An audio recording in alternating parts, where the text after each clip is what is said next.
नमस्कार, सिक्किम क्रोनिकलमा यहाँहरूलाई स्वागत छ।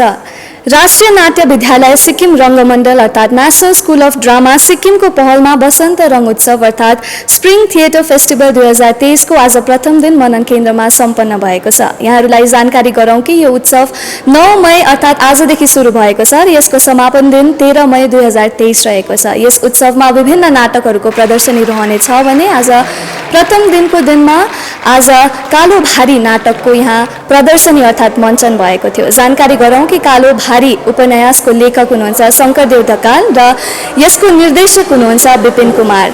यस कार्यक्रम अर्थात् नाटक मञ्चन भए पश्चात हामीले पब्लिकहरूका ओपिनियन लिएका छौँ, साथै यस नाटकका निर्देशक विपिन कुमारसँग पनि केही कुराकानी गरेका छौँ। हेर्नुहोस् सिक्किम क्रोनिकलले तयार पारेको यो विशेष रिपोर्ट।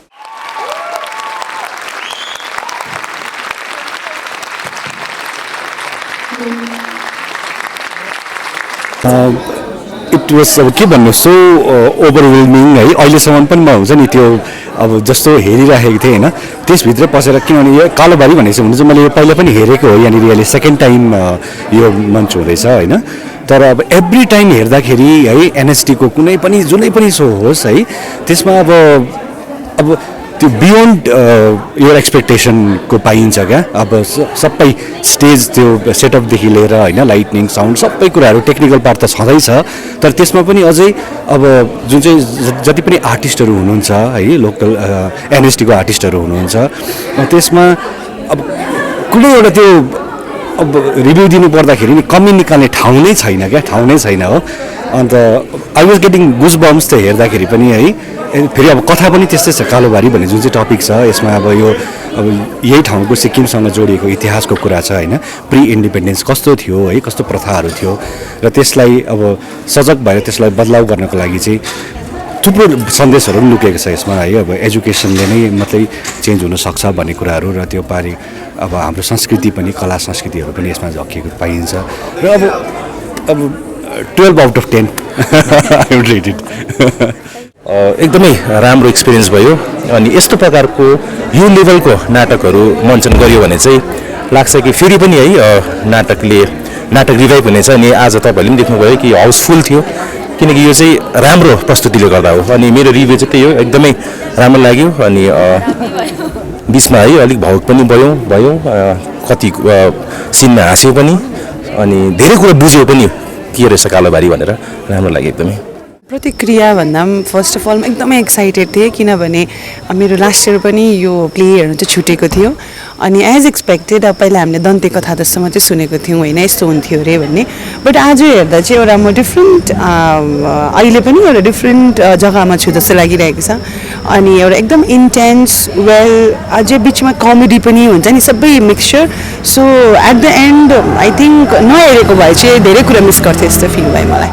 अब कालोबारी जस्तो नाटकलाई त अब अभियसली अब इट्स एक्सेलेन्ट प्ले भनौँ न होइन, एनएसटीले गरेको। अब यो हामीले किताबमा मात्रै पढेको, उपन्यास पढेको होइन, तर अब अहिले चाहिँ साक्षात् अब त्यो पनि यस्तो उत्कृष्ट एक्टिङ भनौँ न उनीहरूको छ मतलब एनएसटीको स्टुडेन्ट्सहरूको। यो चाहिँ अब एकदमै एउटा रेभोल्युसन जस्तै भइरहेको छ क्या कालोबारी चाहिँ। अहिले गान्तोक पनि आज पनि मान्छे कति भिड थिएन, फर्स्ट टाइम हेर्नु, अन्त त्यस्तो बेसी थिएन। अब मान्छेलाई कालोबारी भनेको के हो अलिकति रुचि मतलब इच्छा जाग्दैछ, अब यो जान्ने इच्छा। त्यही भएर होला सायद अहिले यो धेरै मान्छे थियो आज। अन्त मलाई चाहिँ एकदमै मनपर्छ, मेरो सेकेन्ड टाइम हो यो। र मैले इक्वली भन्दाखेरि पनि अझै बेसी फर्स्ट टाइम भन्दा अझै बेसी मैले इन्जोय गरेँ आज चाहिँ। Yes, a very important question. Actually ये मुझे 2 साल पहले ही करना था, बट जब भी मैं ये कालोबारी शुरू करता था तो बहुत सारे ऑब्जेक्शंस होते थे। फिर मुझे लगा कि बहुत कंट्रोवर्सी होगा इसमें, सो मैं नहीं करूँगा। विड्रॉ कर लिया, नहीं करूँगा। फिर अगेन लास्ट ईयर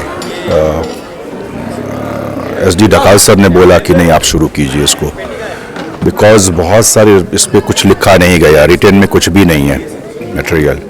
जो भी था एक नॉवल था, और फिर मुझे रिसर्च करना था। ये सारा रिसर्च करने के लिए फिर मैं एक टीम बना के शुरू किया।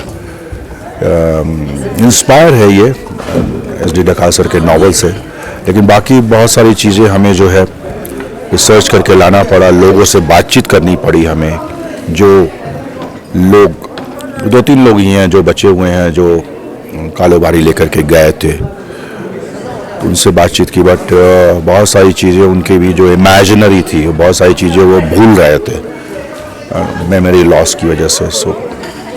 तो फिर धीरे धीरे इसको बनाना शुरू किया। जब बनना शुरू हुआ ये प्ले, तब भी मुझे अच्छे लोग, बहुत अच्छे लोगों ने कहा कि इसको मत करो, आप क्यों कंट्रोवर्सी में फंसते हो, आप विपिन सर, आपका तो सिक्किम में बहुत अच्छा काम है, आप बहुत अच्छा काम कर रहे हैं।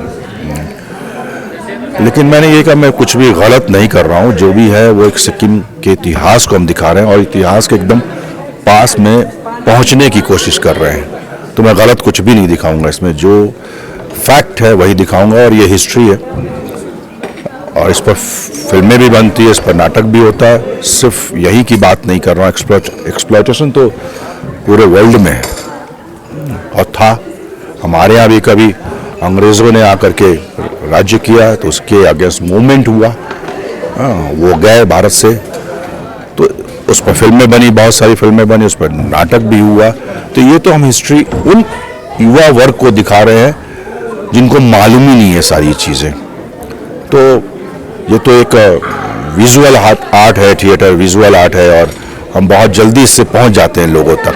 तो हमने पूरी हिस्ट्री को पढ़ा दिया यूथ को। तो और सिक्किम का एक सब्जेक्ट है, सिक्किम का इतिहास है और मैं सिक्किम में ही काम कर रहा हूँ, तो मुझे बहुत ज़रूरी था ये करना। सर, ये पहली बार नहीं था, कालोबारी आज भी मंचन हुआ है, पहले भी हुआ था, तो पब्लिक रिस्पांस कैसी मिल रही है? आप तो देख ही रही हैं, अभी पिछली बार से पब्लिक बहुत ज़्यादा है आज, और स्पेशल डिमांड की वजह से मैंने इसके 2 शोज रखे हैं और शायद इसके बाद अब कालोबारी दूसरे राज्यों में तो होगा, लेकिन सिक्किम में मुश्किल है अब होना, क्योंकि आप देख रही हैं सेट बहुत हैवी है और एक्टर्स बहुत मेहनत करते हैं इसमें।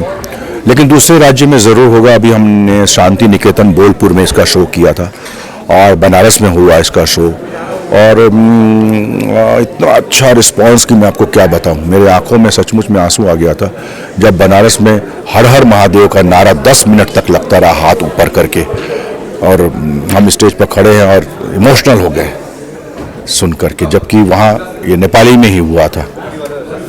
तो अच्छा लगा ये नाटक करके मुझे, और जिसके मुझे लगता है कि जितने भी शोज होंगे, और अगर सिक्किम के दूसरे ज़िला में होगा तो और भी अच्छा होगा। लेकिन क्या है कि हमारे पास जो है ऑडिटोरियम नहीं है दूसरे ज़िला में, नामचीन ऑडिटोरियम नहीं है, मंगन में नहीं है, गेजिंग में नहीं है, और इतना बड़ा ऑडिटोरियम नहीं है। ये ऑडिटोरियम भी मनन केंद्र हमारे लिए इस प्ले के लिए छोटा पड़ जाता है, तो बाकी जगह तो बहुत छोटे छोटे ऑडिटोरियम है। Sikkim Chronicle app is now on Google Play Store and Apple Store. Download and get the latest news and updates from Sikkim and around.